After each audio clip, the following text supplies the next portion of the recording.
you know it's all about inspiration. And I know many of you, millions of you, have heard of the name Emmanuel Otieno, better yet, Jadudi. The story has been reverberating around this country like wildfire. But for those of you who don't, let me take you back a little bit. He's 24 years old. 3 years ago, as a first-year student at the University of Nairobi, he consistently was getting headaches, taking Panadol, we most do, but the headaches kept coming. To cut a long story short, finally went for a scan, and they discovered a huge tumor thing in his head. Well, fast forward, this past week, gentlemen you probably don't know, but you probably heard about, called Jackson Biko, wrote a story on his blog about the young man. As they say, is history. He's been through 3 brain cancer surgery operations. 3. He needed another one. And he also needed $1 million shillings. But here's the thing about you all as Kenyans.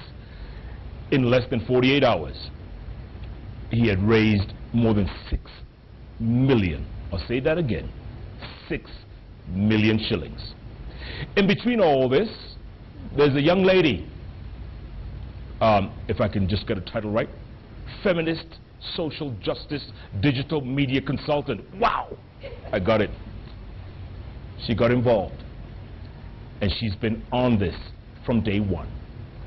This is a story about inspiration. It's a story about a young man who's overcome insurmountable odds. It's a story that many of you, if you know someone with cancer, if you're suffering from cancer, this is a story for you. You can overcome this thing, whether it's in your head, in your stomach, in your liver, in your pancreas, prostate, whatever. We can, you can overcome it. His Twitter handle is @Jadudi. Mine is @Koinange Jeff.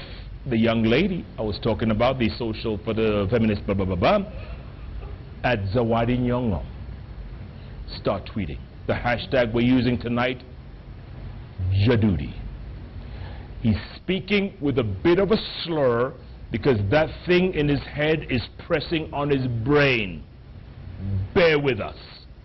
Bear with him. Listen to his story. Sit back, grab the tissues. It's time for Jadudi. Yes. And you shake me with your left hand because your right side is completely paralyzed. Yeah. I mean, right now, everything I do with my left hand. I was in school, first year in school, 2012. Yeah, I was doing the end of September exam. And you started getting headaches? Yeah. Were they bad headaches? At first, just normal. Normal. So you take a Panadol and you think it's going to be okay by morning. Yeah.